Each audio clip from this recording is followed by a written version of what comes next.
great to be here with you this morning, and thank you for the welcome both at Sub School and church. It's an honour to be here in your pulpit, to be speaking with you today, and to share God's word. I am honoured here also to be here today because Fiji is close to my family, in that my wife, her great-grandpa, is Arthur Dyson. For those who know Arthur Dyson, he began Fulton College. My grandma, when I say my grandma, my wife's grandma, is now 94. She lives in Tweed Heads. And I have been sending her photos and videos here this morning. And so she's going to be watching those after she's finished church. It's an honour to be here. I've heard so many stories about the wonderful work, the wonderful people of Fiji. And I'm blessed to be here amongst you today. I send my greetings, but also greetings from our President, Pastor Brett Townend, our Secretary, Mr. Joseph Matisic, and also our CFO, Scott Hopkins, and also from our church support and development team. We are honoured to work together with you in revealing Jesus and making disciples across our conference. Here we go. What are we here for? And I think, here we go.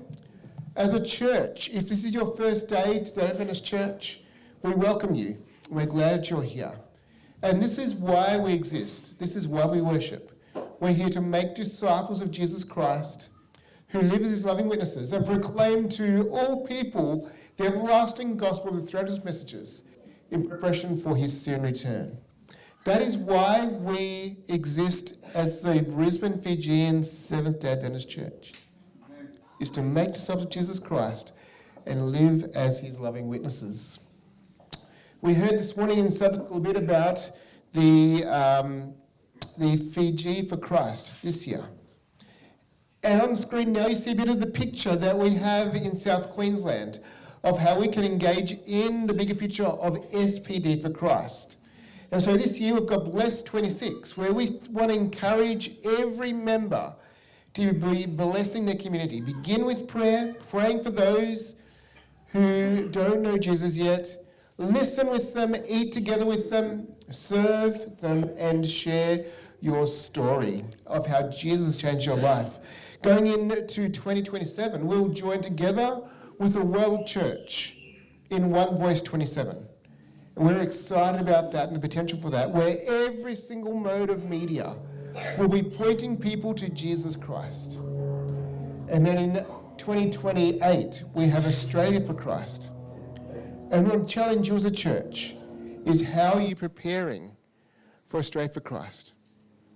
How is the Fijian Seventh-day Adventist Church going to engage in this journey? I was just sharing before, I was like, imagine if we engage in Fiji for Christ this year by intentionally inviting our friends, our family, our neighbours to view the online meetings that I'm pretty sure we'll be able to see online and be a part of that. For information, we are sending a number of our team across to Fiji. And I've just been sharing with them. I know there is Janine Sandy, there is Kenton Strickland, and a number of our young pastors going across to join together in that mission. And so keep them in your prayers as well. I know you're praying for Fiji. But as a conference, we are supporting the bigger picture moving forward.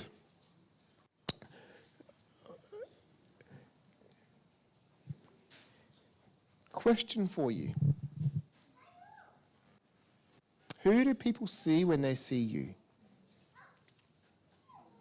I've titled today's sermon, A Picture of Who? A picture of who? Who do they see when they see you? Growing up, and my boys still love to play this game. You've seen this game before? You may have seen the other side of this game, you may have seen the blue side. But this is a game, Guess Who? And if you've played the game, you sit down and the person opposite you has got their little man or woman or character, and you've got your character, but you've got to guess who is their character. Do they have a hat? Do they have glasses? Are they wearing a tie, or do they have blonde hair? Do they have a beard or moustache? And you ask all these questions as you try to guess who is sitting in front of them.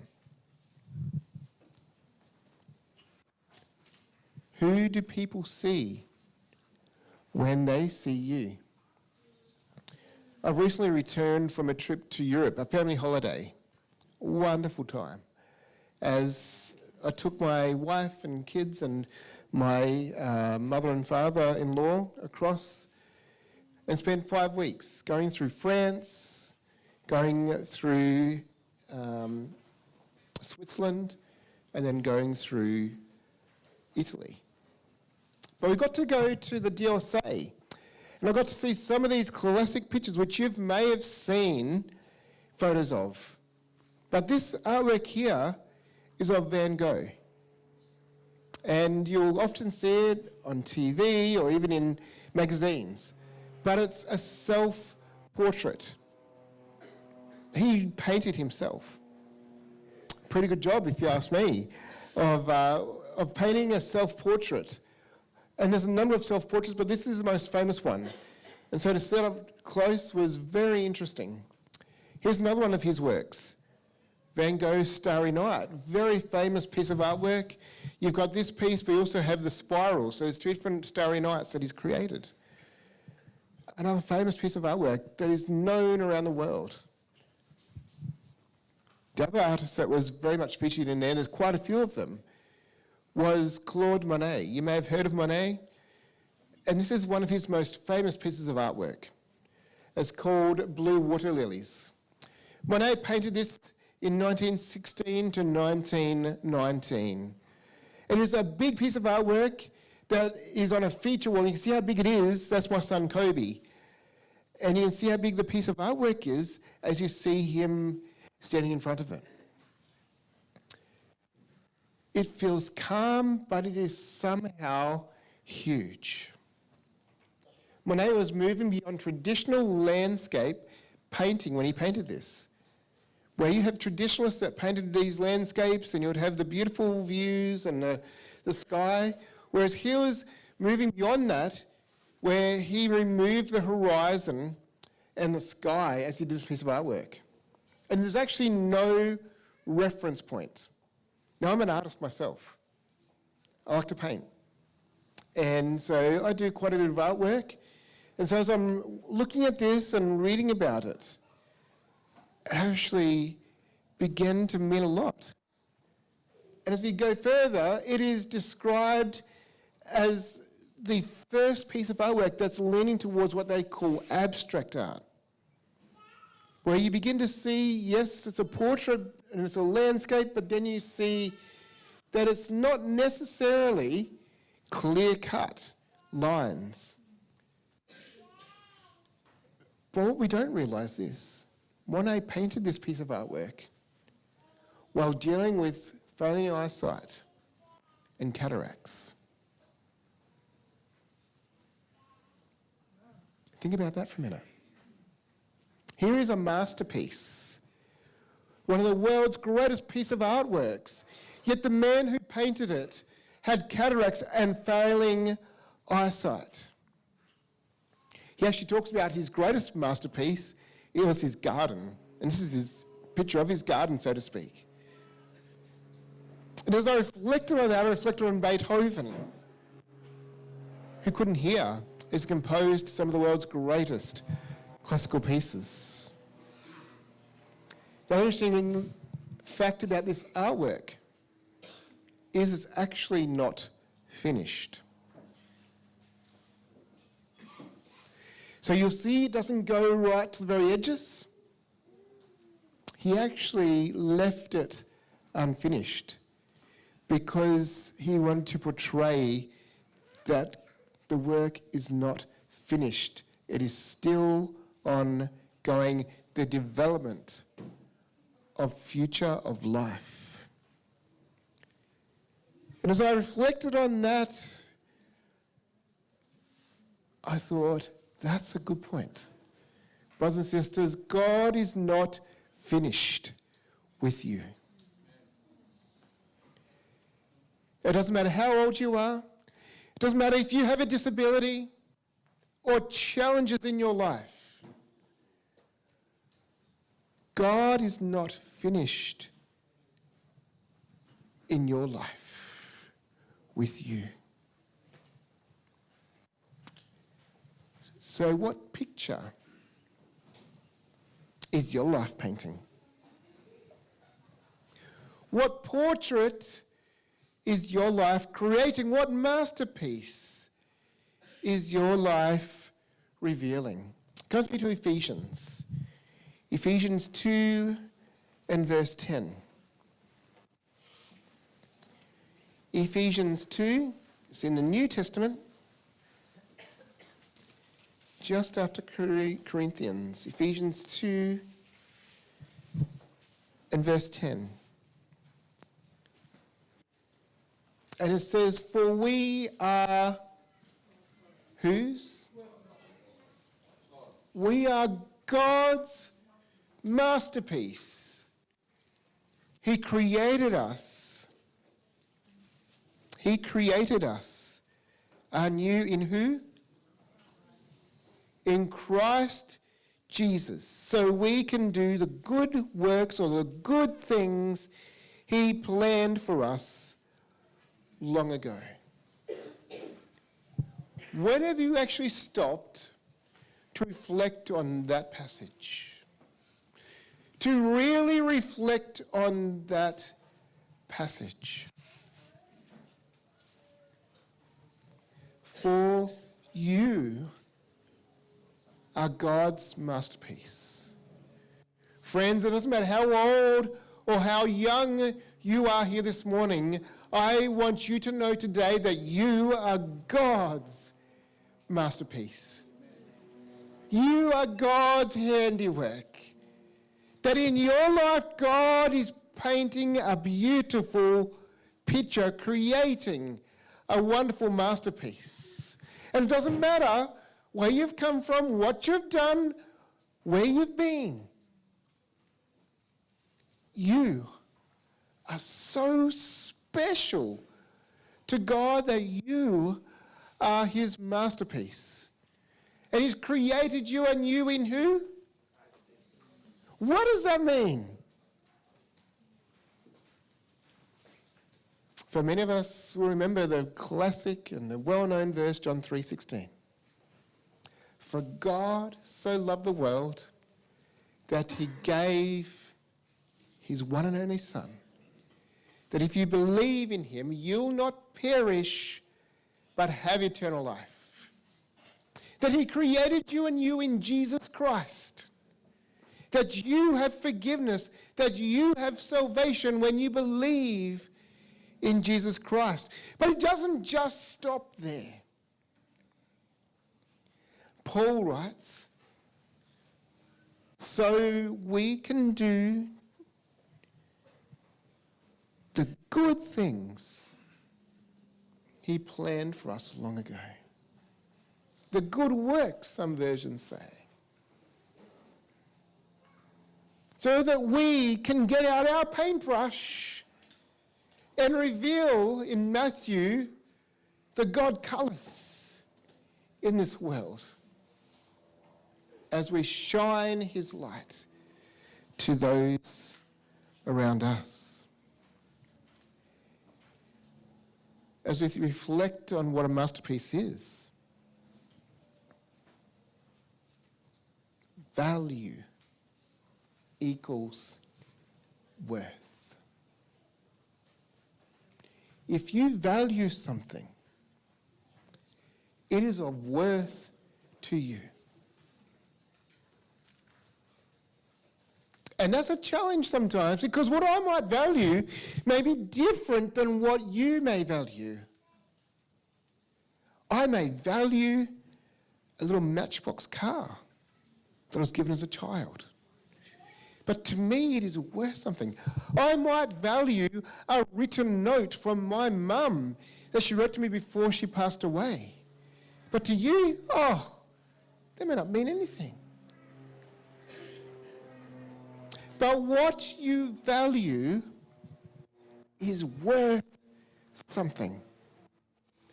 In society today, many people value this. And in fact, their life is in this. They can spend hours upon hours upon hours. Others value the boat, or the house, or their job, or their garden.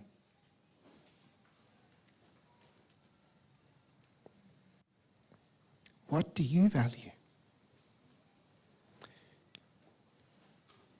What does God value? I like how Max Lucado writes, and he says, if God had a fridge, your photo would be on it. Often you'll see what someone values, what the family values, by just looking at their fridge. And I love that thought that God values you so much that your photo will be on his fridge. He valued you so much that he sent his only son to die and to forgive your sins. What you value is worth. You may have seen this in the news recently. But a little girl ordered some lollipops. She had a party coming up. And so she ordered some lollipops. So she went on to her mum's phone and she went and she ordered some lollipops. It wasn't just one lollipop, but it was 40,000 lollipops. And she had used her mum's phone and her mum's credit card. And the mum had no idea, didn't check her bank account. She had no idea until there was a... And the truck had arrived and began to unload the boxes of lollipops. Needless to say, that phone was used and the worth of lollipops came out of the bank account. And those kids had a wonderful party.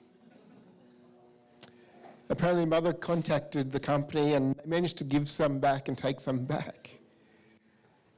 But for that girl, that lollipop was worth buying 40,000 of them. And to God, you are worth giving up everything to have eternal life with. What a wonderful thought as we think on that. As we talk about worth, there's a great story, and this morning in our lesson studies we opened up the book of Mark, and I love the book of Mark. But come into the book of Mark again, and we'll come to Mark chapter 2. Because here we see another picture, another story. I loved how Jesus preached. He told in pictures, he told in stories to create an understanding of who he is. And we'll come to Mark chapter 2, and we'll go from verse 1 through to 12. When Jesus returned to Capernaum several days later, the news spread quickly that he was back home. Soon the house where he was staying was so packed with visitors that there was no more room, even outside the door. It's sort of like here. I look outside the door and we've got brothers and sisters sitting outside. The room was packed. There was no room, even outside the door.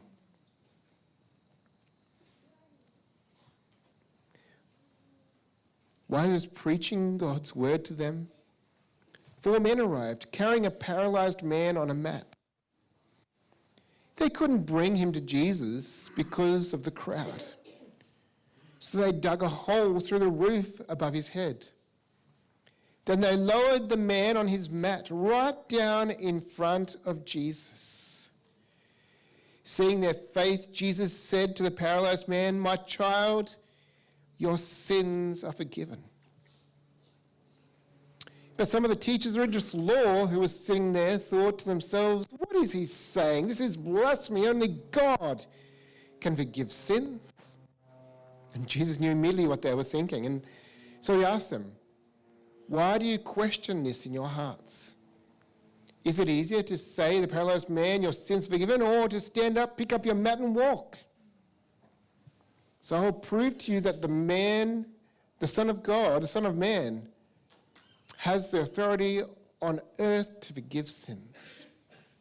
Then Jesus turned to the man and said, "Stand up, pick up your mat, and go home." And the man jumped up, grabbed his mat, and walked through the stunned onlookers. They were all amazed and praised God, exclaiming, "We've never seen anything like this before."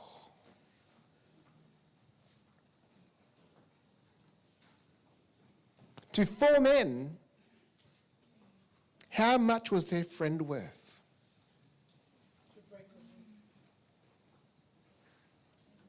It was worth enough for them to carry this paralyzed man on a mat. And I can imagine what happened. They immediately they got to the front and they're, "Oh my goodness, it is packed." I can imagine looking inside and there's no room to carry him in. There's a million around outside. They're trying to get through the crowd. But in order for them to get this young man to see Jesus, they go beyond. They go beyond the ordinary and do the extraordinary. They climb up on the roof, and where Jesus is standing, with their bare hands, they begin to pick away from the mud and the clay of that roof. And I can't imagine what it must have been like to be sitting there like this or standing there like this, and all of a sudden, there's bits of mud, sticks begin to drop in front of Jesus. You'd be going, "What is happening? What's this?" And as they look down, they begin to see the hole. And the picture of Jesus goes from one tiny hole to becoming bigger and bigger and bigger. Big enough for them to lower this young man down where? We're told right in front of Jesus.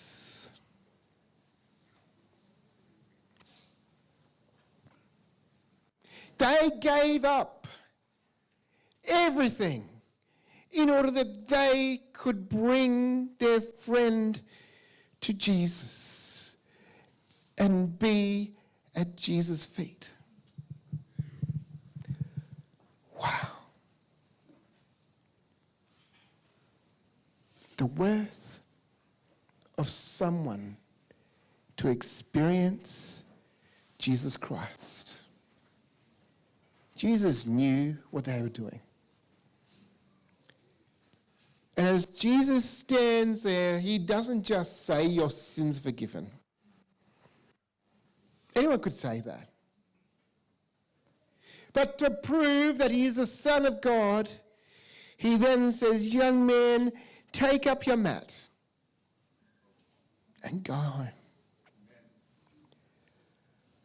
The value of life, the value of someone who society looks down on, who society says, "You are not strong enough," who society says, "Hey, you're not good enough," who society crowds out and leaves behind. Yet Jesus in that moment stands there in front of this man and restores his man to life, restores his health, restores his spirituality, and restores his worth. I don't know about you, but if you've ever been healed by Jesus, I imagine that young man picked up his mat, his shoulders standing back, and he walks through the crowd, worth something once again. And my friends, you're here today. I don't know where your journey has led you, but you are here today by no accident. You are here today because God wants you to hear the message that you are worth everything to him. That you are his masterpiece. And he will do whatever it takes to restore your value, to restore your worth, to restore your life back to a relationship with him. As you reflect on this passage, it's amazing to think a group of people with a purpose can make a difference. Wholeheartedly leading someone to Jesus.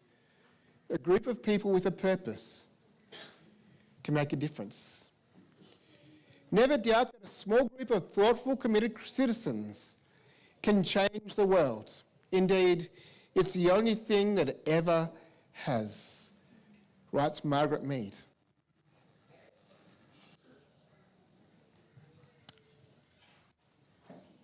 So where are you digging? Where are you digging?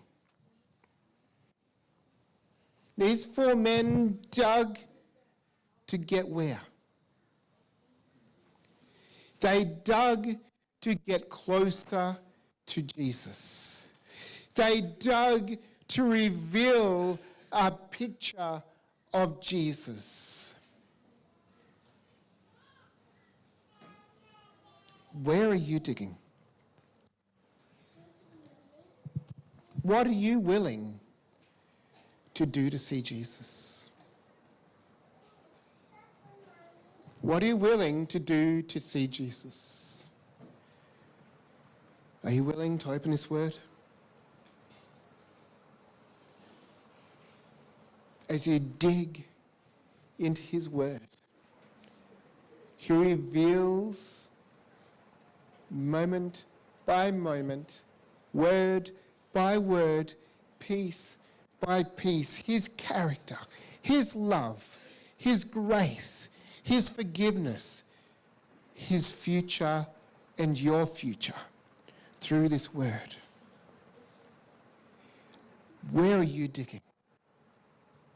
Are you digging into that word in order that you will see Jesus? Are you digging into prayer? Praying personally and praying with others. There is something powerful about when we come and we pray, when we pray personally, when we pray together, when we pray for our friends, our family, our neighbours, for the hurts, for the habits, for their health, for the challenges. When we come and we pray, it reveals Jesus Christ. He speaks to us. He reveals himself, and we move, Ellen White writes, the arm of omnipotence.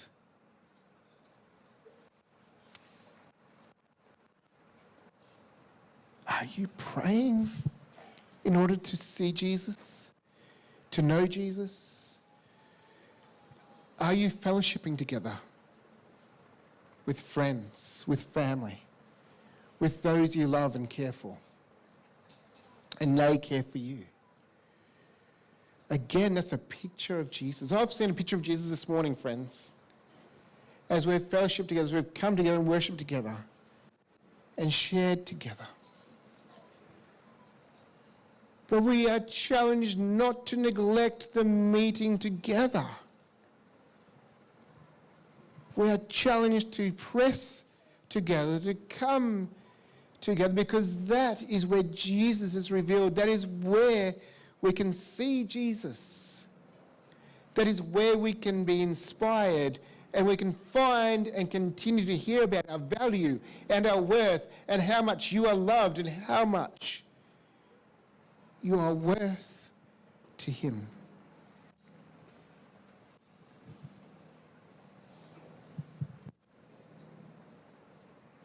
I guess my bigger question is, where do you sit? Do you sit at the feet of Jesus? We reflect on Mary and Martha, where Martha was so busy doing life to the point where she missed Jesus. Whereas Mary,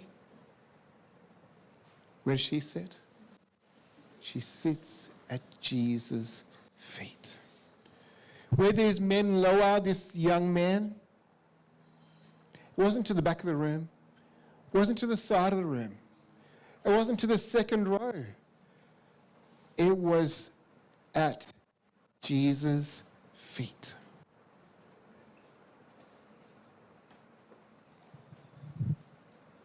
I want to challenge you today. If you haven't started to sit at Jesus' feet, I want to challenge you to sit at Jesus' feet by opening the Word, by praying, by gathering together with others, and begin to experience and know your worth as you spend time with him. If you are already doing that, then continue to do that, friends. Continue to sit at Jesus' feet and come to know him, because when we encounter Jesus, we can't help but be changed. When we fully and truly encounter the love of Jesus Christ and the value he places on you, we can't help but be changed. And for those of you that have been changed with his love, I want to challenge you with this thought.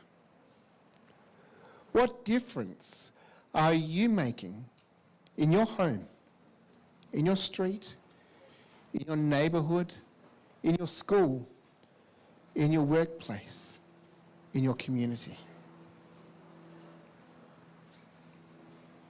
For many, life is busy. Those of you that are parents with kids, you'll know what it's like. From the moment you wake up until you lay your head, life is busy. But don't do it without Jesus. For those of you that are working, you know how busy life can get.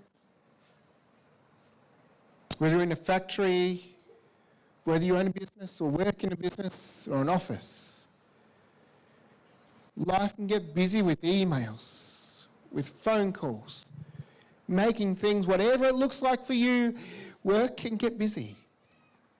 Don't do it without Jesus. Wherever your life is, whatever your life looks like right now, I want to challenge you, don't do it without Jesus. Romans 12 says, take your waking, your eating, your walking around kind of life and place it as an offering before God. Take your ordinary everyday life. This is your spiritual act of worship. And it says, do not conform to the pattern of this world, but what? Be transformed by the renewing of your mind. Then you'll be able to test and know what God's will is, his good, pleasing and perfect will. Eugene Peterson says, it is about God bringing out the well-formed maturity in you. Or I like to say it's about God working on his masterpiece as he reveals himself in your life.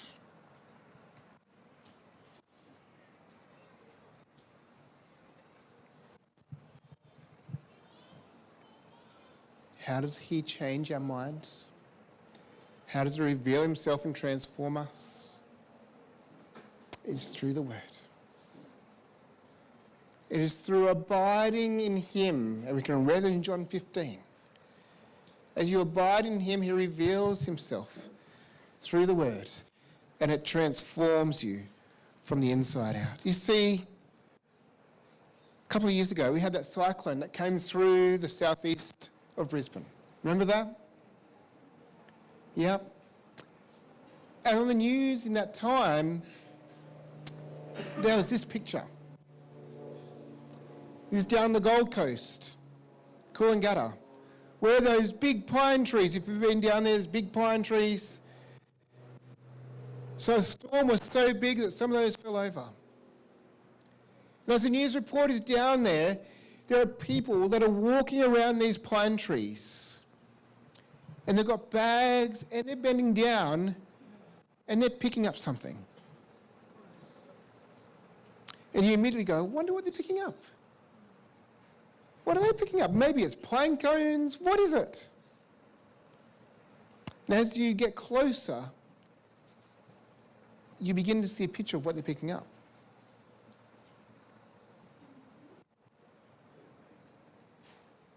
It was these guys.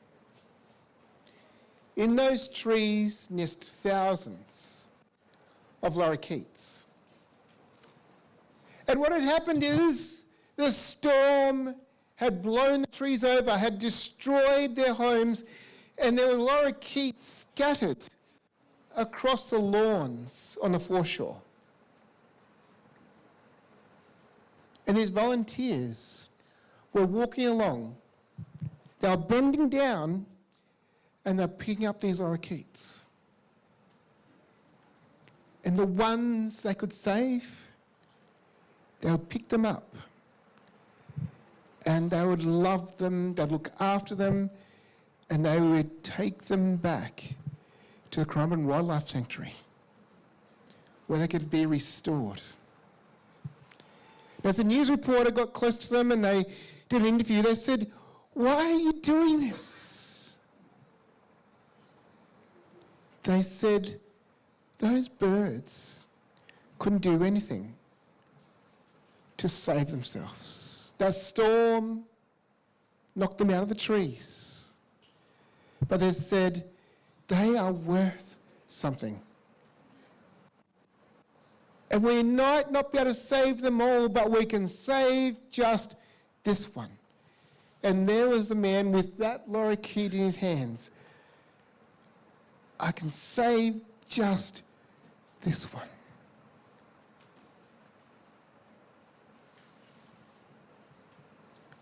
"2,000 years ago, Jesus Christ looked down on today and he saw you. And he said, you can't save yourself. You can't save yourself. And I don't know what you're facing in your life. Maybe that tree has been knocked down in your life. And right now you are like that lorikeet. But Jesus 2,000 years ago looked down and said, they can't help themselves, but I can. And today, just like those volunteers did back then, Jesus is picking you up from whatever situation or circumstance, whatever your life is at the moment. He's there and he's picking you up and he's saying, come, follow me. Come to me. He's saying to you today, you are worth more than silver. You are worth more than gold. You're worth more than $1 trillion that the richest man in the world is worth right now.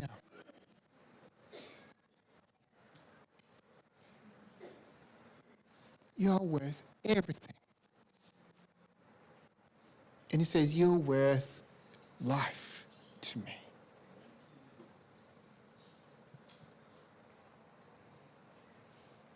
So,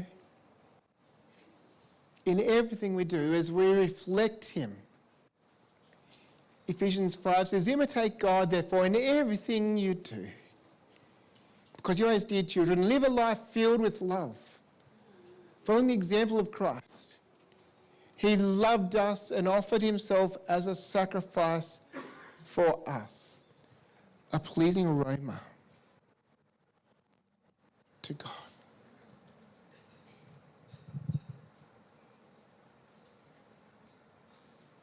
When he comes and picks you up, you can't help but be changed. By beholding you become changed. And he wants you to reflect a picture of him. You see what happens when Jesus comes into your life? Everything changes. Stu was a young man who attended high school in one of the churches I was pastoring a number of years ago. He was a really great young man. He would be my right-hand man, so to speak. Would go to church.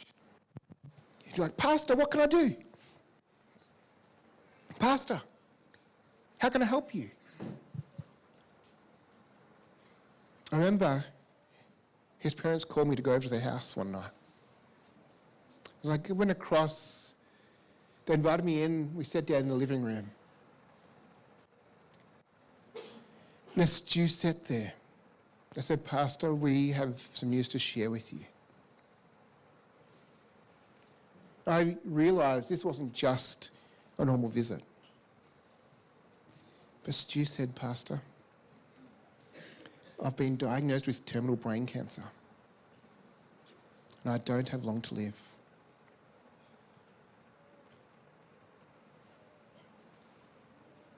Challenging moment. As we shared in the Word together, as we talked about the future and the great hope we have as Seventh Adventists, that Jesus is coming again and coming soon. As I left that house, Stu continued to show up to church. Continue to be my right-hand man. Pastor, what can I do? Pastor, how can I help? There'd be some days where he could do everything, and there'd be other days when he was frail. And all he could do was just try and get to church. But he could still sit there and flick the screen. He could still sit there with the sound desk people. He could still help put out the bulletins or records. As a church, we planned to do a VBS during the mid-holidays. And the church got ready and everyone got ready for this VBS. And he said, Pastor, I'm right here. I'm right alongside you. I'm going to help you. And it got to a few days out. And at church that week before, he said, Pastor, I've been asked to go to the hospital. The doctor has said that I'm too sick, but I said I've got to go after I go to church.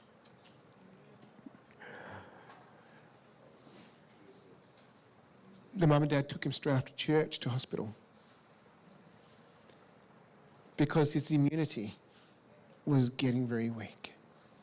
But Pastor, don't worry, I'm going to be there at VBS. Monday came and VBS started and he wasn't there. Stu was still in hospital. But his parents still came. He said, Mum and Dad, I want you to still go and help Pastor. And so every morning while we were doing VBS, he would be in hospital bed praying.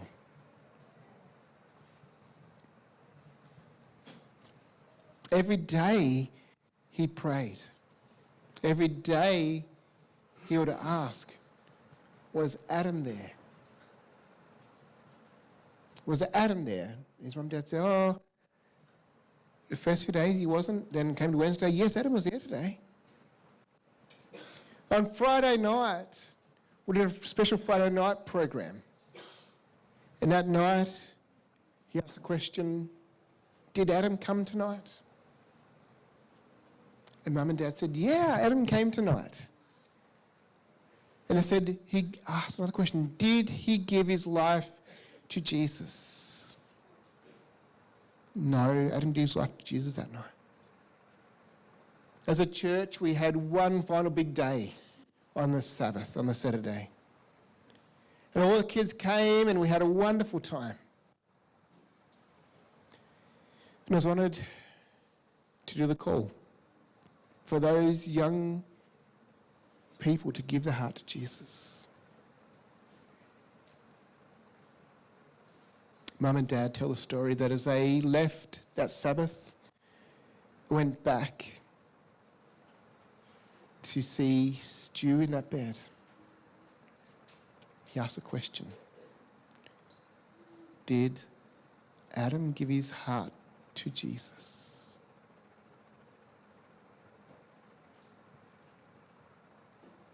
And not Mum and Dad responded with, yes, Stu, Adam gave his heart to Jesus on that Sabbath.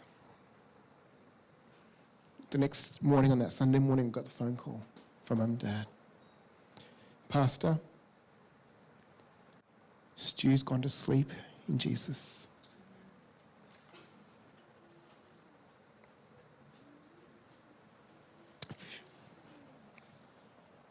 Sometime later, sharing with Mum and Dad, they share the story that as they were cleaning out Stu's belongings, they came to the drawer under the bed. And as they cleaned out the clothes, underneath those clothes was a piece of paper. And on that piece of paper were names. And as they looked at it, at the top of the paper it said, my prayer list. And each of the names of his classmates at school was on that piece of paper. And beside each of those names, there was a tick, except for one name. Whose name? Adam's name. Stu was a young man who fell in love with Jesus, who knew his worth as he looked into Jesus' face and lived his life to reflect and to share Jesus with those around him. As we journeyed into Milan, there was a painting I wanted to see. You may have seen this painting before in many pictures, in many magazines or on TV. But it's called The Last Supper by Leonardo da Vinci. Over there, you can only have 15 go into this room at a time. And so myself and my wife are one of the 15 walk in and we look at this picture, and for 15 minutes, you can look at this picture. We had a guide. As the guide revealed to us this picture and began to talk to us about Last Supper and the disciples and how each one has a unique aspect. I go into a lot of detail about all this. It's really intriguing. There was one interesting fact that he shared, that Leonardo da Vinci used what they call single point perspective that points to Jesus. What does that mean? If you look at how the disciples are sitting, every one of them draws you towards Jesus. If you are standing there, he used, shall I say it, a point in the eye of Jesus as he was painting, a nail, where he had string that went out to the walls. So as you're standing there looking at this picture, you are drawn towards Jesus. He used single point perspective that points to Jesus.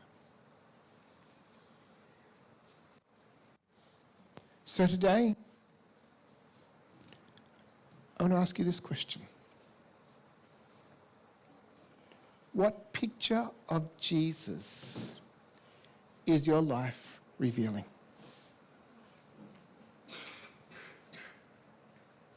You may be sitting here and this may be your first day to church. You know what? Welcome. You've started the painting. You may be sitting here and this may be another day for you at church, but your life right now may be going through struggles and storms. You may be facing situations or circumstances and it may be dark.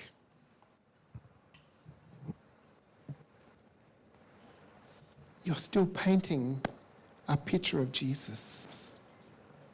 This may be the 40th or 50th year of attending church. You're still painting a picture of Jesus. And you may be sitting here and going, yes, life is going great, and you are overjoyed and filled with hope and meaning and purpose. Yes, they're the God colours that you're bringing out. The blues and the greens and yellows. But as you look at the picture of your life, those dark moments is a picture of Jesus. Those dark shades and the browns and the blacks are still revealing a picture of Jesus, even if you don't know it at this moment. And every single part of your life, every single moment of your life is revealing a picture of Jesus as you do another brushstroke each moment of each day.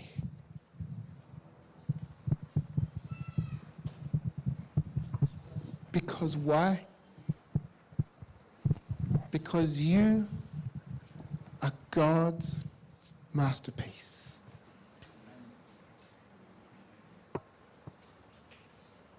Because you are worth everything to God.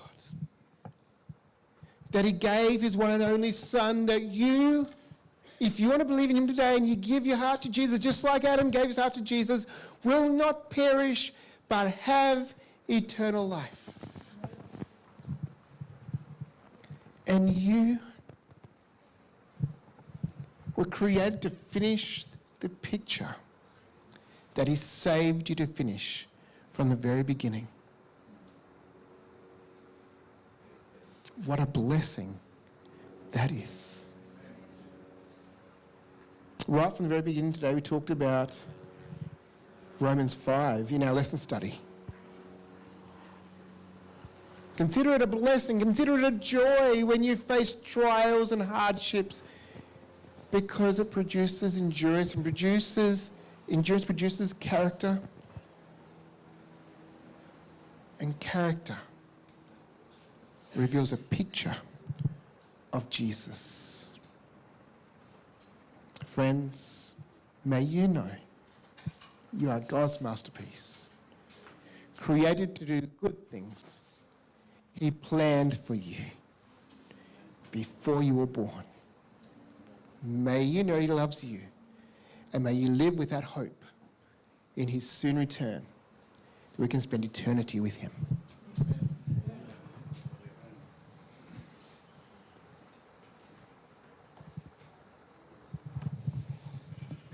Da babina takana kalo and matani kua and bukuni tukutuk. Thank you, Pastor, for the message, and we thank God for the message this morning. It is a special Sabbath for us, and we have special music too. Special item will be prepared by the Lokana Singer family, so we invite them up front to share our last special item for divine service before we will ask Pastor Greg to pray for us.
Some days you may lead me through green pasture, when my heart drinks in deeper waters sweet. And some days you may lead me through the desert. Even then you're still the reason I can't. I am blessed beyond measure, so far beyond what's in the earthly treasure. Whatever comes my way, still my soul will say, I am blessed. I am blessed.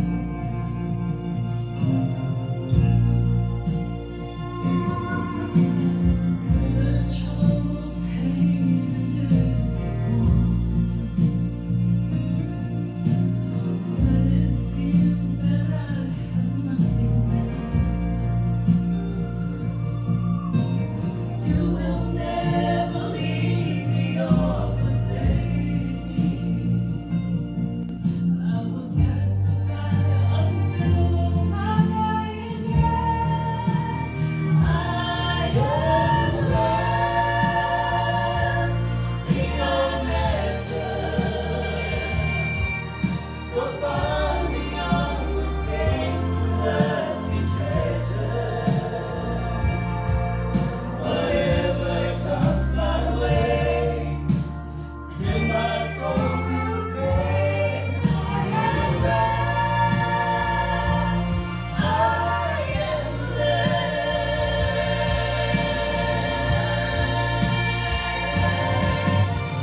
You alone are my reward. With you I want for nothing more.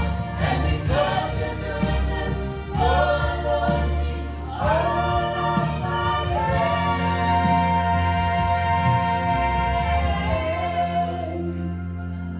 I am blessed beyond measure, so far beyond what's gained through earthly treasure. Whatever comes my way, still my soul will say,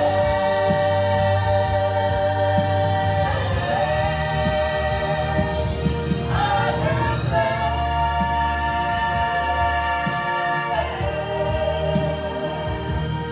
I am blessed.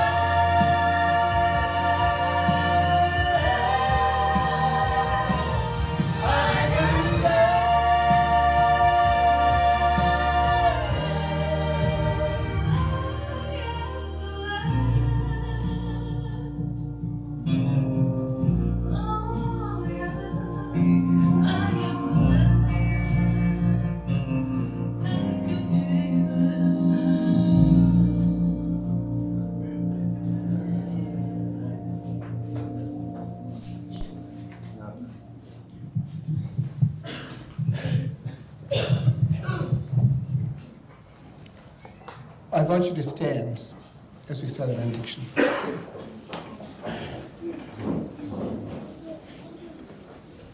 Lord God, we just heard in words, in the music, how blessed we are to know you and how much we are worth to you as our eternal God. Thank you, Lord, for sending your Son to forgive us our sins and to give us a hope for eternity. And thank you, Lord, for sending your Holy Spirit to be here with us, revealing yourself in and through us day by day. Lord, may we know that through the storms, through the dark times, through the good times and the great times, through every moment of every day, you are revealing yourself to us. But not just to us, you're revealing yourself through us as you have created us as a masterpiece. We love you, Lord. We worship you. And now may the Lord bless you and keep you. May the Lord make his face shine upon you and be gracious to you. May the Lord turn his face towards you and give each one of you peace. This is our prayer. In your precious name, Jesus. Amen.